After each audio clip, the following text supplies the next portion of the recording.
In a world as brutal and violent as that of professional prize fighting, even the most likable athletes can say some pretty distasteful or offensive things. And Tyson Fury has said plenty of both.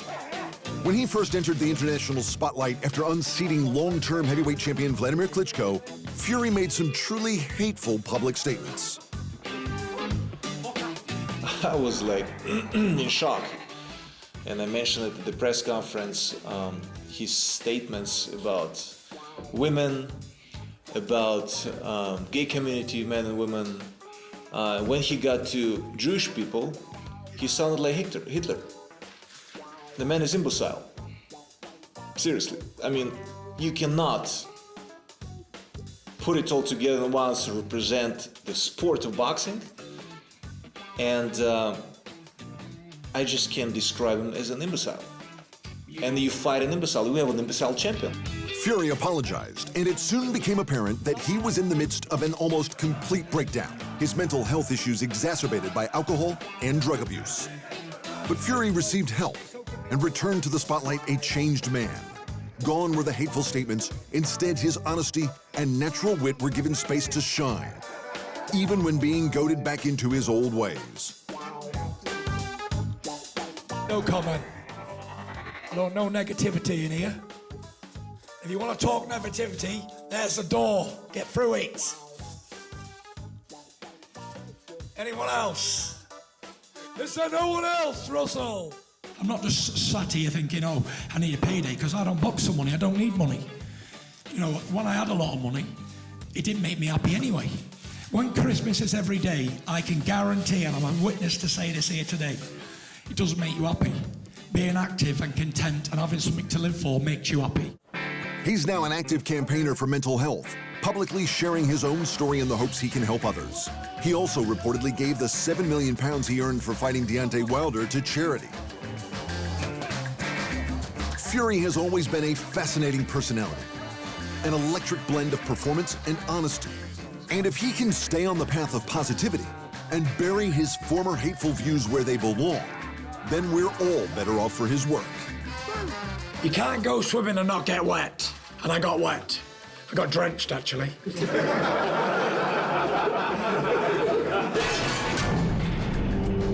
Fight fans like it when you keep it simple. And no one kept it simpler than our number 9, Mark Hunt. Is there any secrets for the game plan? No, there's no secrets. Everyone knows what I specialize in doing. And I always try to keep it simple. What I'm trying to do is knock your face off. And Hunt knocked faces off with a shocking regularity. But he also did it with style.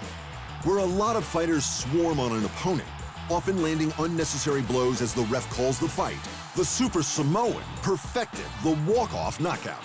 He knew exactly when opponents had had enough, usually just after he'd connected clean. And at that point, Hunt would turn and leave. Job done. No muss, no fuss. Nice uppercut. Look at that. Wow. Boy, he knew when he landed that. He just walked away. Hunt is a born fighter, fighting in the UFC until he was 44 years old and was so well loved by fans that he still managed to headline cards despite a surprisingly mediocre UFC record of 8-8-1 no contest. Usually, Dana White wouldn't let one of his fighters get anywhere near that sort of a record. But when you generate the sort of goodwill and dollars that Mark Hunt did, even the big bald boss gives you a pass. And the secret to all of that love came back to that simple formula. You want to be entertained? Tune in. Early in 2016, our number 8, the always smiling Amanda Nunes, was just another contender among the second wave of women's MMA fighters. The first wave had been dominated by 3 big names: Miesha Tate, Chris Cyborg, and Ronda Rousey. Rousey had just suffered her first loss to Holly Holm, while Chris Cyborg was still waiting on the UFC to create a women's division in her size. So Nunes had her first shot at stardom when she faced Miesha Tate, who had just won the bantamweight strap from Holly Holm at UFC 200. The Lioness choked the champ out in the first round to become only the 3rd female bantamweight champion in UFC history. Suddenly, she was being interviewed on red carpets, but mostly about her predecessor, Ronda Rousey. I just hear something about she's gonna retire. You know, I really want to see she come back, but I think it's done for her. But she been doing a lot for the sport, and she might want to take some rest now.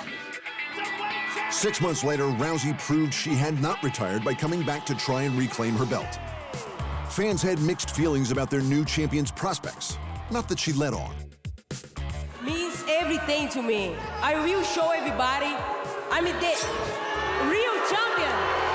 I will show you guys, and be ready for tomorrow night. It took only 48 seconds for Nunes to prove she was the real deal. She embarrassed the former champ, handing her the kind of beating Rousey used to hand to others. But already, Nunes had plans.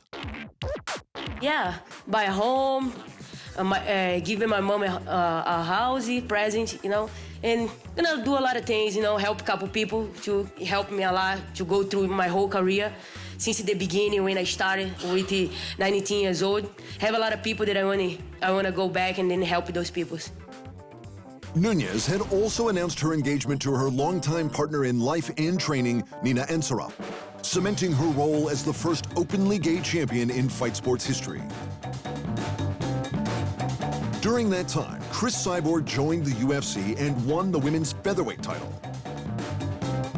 So Nunes moved up a division to face her, and she blitzed the beast in just 51 seconds to become the first female dual division champ in history. In 2.5 years, Nunes had single-handedly dismantled the old guard of women's MMA, and it had taken her a total of 4 minutes, 55 seconds. Less than a round. What's not to like? Claressa Shields has always had a quietly earnest confidence that you can't help getting behind. Even as a 17-year-old heading to her first Olympic Games, T-Rex believed she was in with a chance, so long as she worked hard. You know, I always have the highest hopes for myself, but then again, somehow I always doubt. I think that doubt makes me more urgent and makes me more cautious. So, you know, I feel that I have a 9 out of 10 chance, but it's always a 1 out of 10 chance that a girl can beat me. So, I'm just gonna work hard and get in there and fight everybody like they're a world champion, and hopefully I come out on top. She came out on top all right. Shields went on to win gold at those games. And then she did it again 4 years later to become the only American to win 2 gold medals in boxing. I think it's great. You know, winning these 2 Olympic gold medals wasn't easy. Now, hold on, 2016 was pretty easy, I have to say. Now, gotta give myself credit for that. It ain't bragging if you can back it up. And since turning pro, T-Rex can say just about anything she wants. After winning her 2 middleweight golds, Shields turned pro and she's been dominating ever since. In just 9 fights, she unified 2 super middleweight world titles and became the first ever undisputed middleweight title holder. So yeah, she's pretty good. But this is boxing, a sport dominated by loudmouth machismo, and Shields is well aware of the uphill battle for respect ahead of her. I feel like I have a harder job to do than the men as far as in boxing goes. They have a platform already. They know that you can go pro and not have an amateur background and where to go, who to fight, you know, and who to talk to get you up there. But for women, I'm building the platform, you know, and then not only with building the platform, I have to fight too, and I have to look good. Did you expect anything less than frank honesty? Of course not, and that's why we love her. I want them to know hands down, it's Claressa Shields, you know? That's who the best fighter in the world is. It's Claressa Shields. Heavyweight boxing went through a bit of an excitement slump until our number 6, Deontay Wilder, came along. The Klitschko brothers ran the big boy division for a decade, and you can't deny their brilliance. But not many would call their cold and controlled demeanor exactly crowd-pleasing, unlike Wilder. Man, it's gonna be an exciting night. Just tell people to sit in their seats and make sure they're looking. Don't go to the bathroom. Don't go get nothing to eat. Get that before time. Get everything. Load up on 5 or 6 hot dogs and nachos and cheese, because it's gonna be an exciting fight, and I promise you. The heavyweight champ was once again an excitement machine, and he wasn't afraid to show how much he loved it. Whether it was the outfits he wore or the fun he had at training, the Bronze Bomber breathed life into the division with heavy hands and happiness in his heart. That's one of my attributes about myself. My right hand is a monster. Sometimes I get scared of it myself. And true story. You could even see how crestfallen he was when he couldn't get the other big-name fighters in the ring with him. All I want to do is prove to the world that I am the best. I'm the baddest man on the planet, and hey, whenever they ready, we'll be ready. They talking about calling them. How many times we got to call them? All you got to do is pick up the phone. He says what he means and means what he says, most of the time. I want a body on my record anyway. I want to put a body there. This just got even more personal. I beat him to an inch of his life the first time. This time I'm gonna end his life. Come on, it's heavyweight boxing. You've got to expect a little crazy sometimes. And while he can occasionally go too far, he always reels himself in after the fight. I never want to hurt no one that they can't go back to their children, because my daughter told me that she prays for me every time I fight, that I don't get knocked out. You know, and that means a lot to me, so I don't want to hurt the next man. I always want to knock my guy out, don't get me wrong, but I don't want to hurt him to the point where he can't say, hey, that was a good fight, I can live to see another day. And speaking of daughters, the man only started boxing to raise money for his kids. And if that doesn't make him a legend, I don't know what does.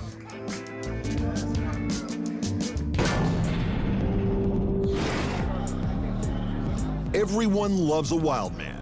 And our number 5, Tony Ferguson, is just that. Nobody wants to be trapped inside that cage with me. They don't want to get cut by my elbows. They don't want to get hit by any of my kicks, and they don't want their conditioning checked by me. I'm a different animal than these guys. They want to be animals inside there. I'm the dog catcher, guys. All right? If you want to know how crazy entertaining El Cucuy is, El Cucuy meaning the boogeyman, between 2015 and 2018, Ferguson went 7 fights, 7 wins, and 7 performance bonuses in the UFC. Oh, and he won the interim lightweight title as well. So this belt, I consider it the real belt. Regardless if it's interim or not, if I can hold it and I can feel it, and if it's shiny as it's real enough for me. Unfortunately for the champ, Ferguson has had his fair share of mental health issues that can keep him out of the cage.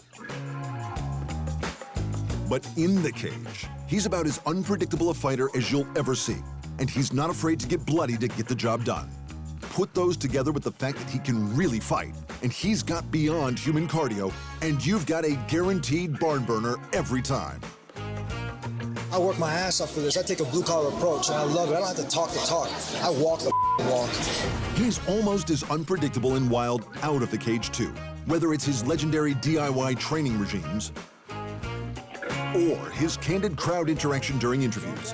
Nothing is ever boring with El Cucuy, and for that, he makes the list.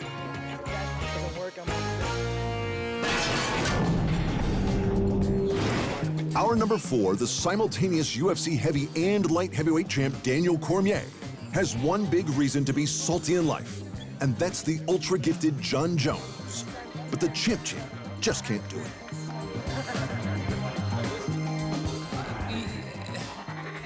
You know, the guy is the most talented human being I've ever competed against. He's so good in every aspect of fighting, but for him to have done the things that he's done to limit the history that he was making, it's crazy. It's sad. Bones beat him twice for the light heavyweight title, with one of those wins eventually being overturned due to Jones ingesting steroid-fueled libido enhancers. But still, DC can't help keeping it light. I know what you did. We all know what you did. You know, 27 years old and you need sex pills? You got a real issue. I'm 38 and I don't have that problem. Even when he was beefing with Jones before their second fight, trying to get personal, trying to be the bully, he just couldn't pull it off. What am I gonna say to my kids? Yeah, when they say, "What, Daddy? Did you ever beat John Bones Jones?" I'm gonna say, you know what? When I won the belt, I didn't have to. The idiot, he eliminated himself from competition by being an idiot. Hey, listen. I'm gonna say I didn't have to. He's an idiot. Hey, so he's listen. He's an addict. He's a druggie. I didn't have to beat the kid. The little big guy is just too nice. But let's not forget, he can fight like very few before him.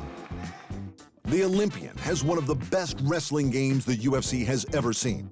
and his deceptively sharp and heavy hands were good enough to knock out Stipe Miocic, one of, if not the best, heavyweight champs in history. I was 15 years old when I first heard a coach look at me as a 15-year-old boy in Budapest, Hungary. Had never been on an airplane before. Went with the U.S. national team to wrestle in the World Championships for 15 and 16-year-olds, and the coach said, now you go represent our country and go get a medal. And in that moment, I was hooked.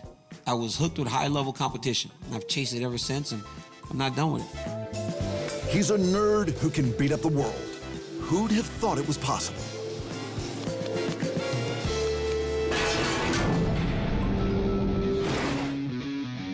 They call our number 3 Thug Rose. You can see why. In her stare downs and just before a fight, the former UFC strawweight champ has got the meanest mug in the business. It's awesome. Heck, even when she's sitting with 2 other smiling champs live on air, Thug Rose isn't interested in looking pretty. She'll stare you down through your TV because that's how badass she is. Whether she's kicking someone upside the head, putting her fist in their face over and over, or choking them unconscious, you'd be right in thinking Rose is scary. But when you see her being nominated for Fighter of the Year at the ESPYs, and your brain fuzzes out because of the dress, and smile, then she shows up to her biggest powerhouse nomination at Nickelodeon's Kids' Choice Awards in a canary yellow dress. And who did the 5'5", 115-pound women's champ lose to? The 6'6", 268-pound Rob Gronkowski. That's who. It took an all-time great NFL juggernaut to out-powerhouse the Thug, and she's been that way since childhood. I was smaller than everyone else, and for some reason, I just acted harder than everybody else. Just fearless, you know? Explained Nama Yunus. So they kind of dubbed me that because of the intimidating scowl I always had on my face. But with age and experience comes wisdom and happiness. And if we can all learn from a fighter, we can all do a lot worse than Rose Namajunas. I would say martial arts saved my life. So if you have the chance to do it, I'd say practice martial arts, grow your own food, and love each other. Yeah. Coming in at number 2 is a man you'd be jealous of if he wasn't such an upstanding citizen. The former unified heavyweight boxing champ, Anthony Joshua. At 6'6" and made of 113 kilos of chiseled muscle, the Englishman is the definition of tall, dark, and handsome. In the ring, he's almost perfect too, having become an Olympic champ when he was 22. A professional world champ by beating Charles Martin when he was 26. A unified world champ when he beat the legendary Vladimir Klitschko the next year. And a unified 3-belt champ when he decisioned Joseph Parker. That was when he was still just 28. So, okay, he looks good both in and out of the ring. Surely he's got an ugly personality. Or at least a quick temper. Apparently not. He'll even put his hands behind his back during an altercation just to show that he's willing to behave like an adult. How many other fighters, let alone champions, would do that? There's got to be something wrong with him, but he's even good on the mic. I'm here to knock people out and give people value for money. People come to see blood. When I fight, people want to see blood. And I have no problem drawing blood from people. I have a good time, I enjoy it. So not only is he eloquent, he says exactly what we want. Maybe he hates his mom. He's talked about taking your mom out on a date. What? Crossing territory, that's what he said today. He said he wants to take your mom out on a date. When you hear stuff like that, what does that make you think? Come say it to my face. Enough said. Of course he doesn't. Because AJ has got everything you could want in a fighter, and then some.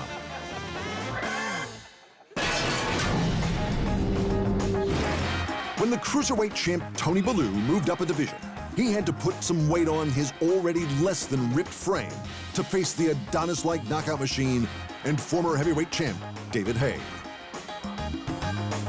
When he gets on the scales tomorrow, they're going to go, wow, look at the muscles, look at the abs and all. And I'll get on it. Here's Mr. Soft.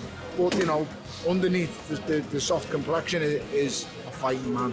A hard, a horrible person who, when he gets going, mate, will do whatever it takes to win. A man who knows no end. I have no switch off button. So if he smashes me face in, if he does me eye, if he does me nose, if he breaks me jaw, I'm fighting, mate. And that's why it's impossible to hate Tony Bellew. Not because he loves a good fight, and the guy can really fight. And I'm ruthless when I get in the boxing ring. When that low blow went on tonight, I forgot about everything. I forgot about every single thing that's going on in my life, and I just thought, I'm going to go out here and wreak havoc. And not because he's genuinely funny, and one of the most entertaining talkers in the business. I tell you all the time, you watch me on tape and I look crap. Yeah. I look slow, I look easy to hit, I don't look like I hit that hard, but just watch the face when I come out in the first round. BJ got it. BJ felt it straight away, hit him with a body shot left hook, and he just thought, oh, what the hell's this, what's going on here? It happened again today. David threw a jab, I slipped it and whacked him with the left hook on the forehead. He hit me with the right hand on the forehead and I hit him with the left hook. And the eyes again, boom. What was that? It's because deep down, he knows exactly who he is, and he's not afraid to reveal that to the world. If you get this close to me, I mean, if I put my face on your face, brother, and I come close to kissing, then I don't think, I mean, you don't look like the kind of brother who likes to kiss another man, so I ain't either. So if another man tries to get, I mean, I'm not saying there's anything wrong with that. Before the PC Brigade comes out and tries to vilify me, my younger brother is gay, so I'm not saying there's anything wrong, but I just don't get down like that. And who Tony Bellew is a decent human being who's not in the fight game to hurt anyone. He's in the game because he loves fighting, and it means he can look after his family. Listen, I made a promise to my kids I'm getting home safe, and my 11-year-old kid looked at me before I left the hotel tonight on a FaceTime and just said, just win and be safe, Dad. And you know, my 11-year-old kid shouldn't be thinking that. He should just be thinking, Dad goes to work and comes home at 5 o'clock, mate, but this is the business I'm in. And I've done what I needed to do. All of that combined, and the fact that he's just a dad who wants to get home to his kids, is what makes Tony Bellew a role model for fighters around the world. And that makes him our #1 most likable fighter.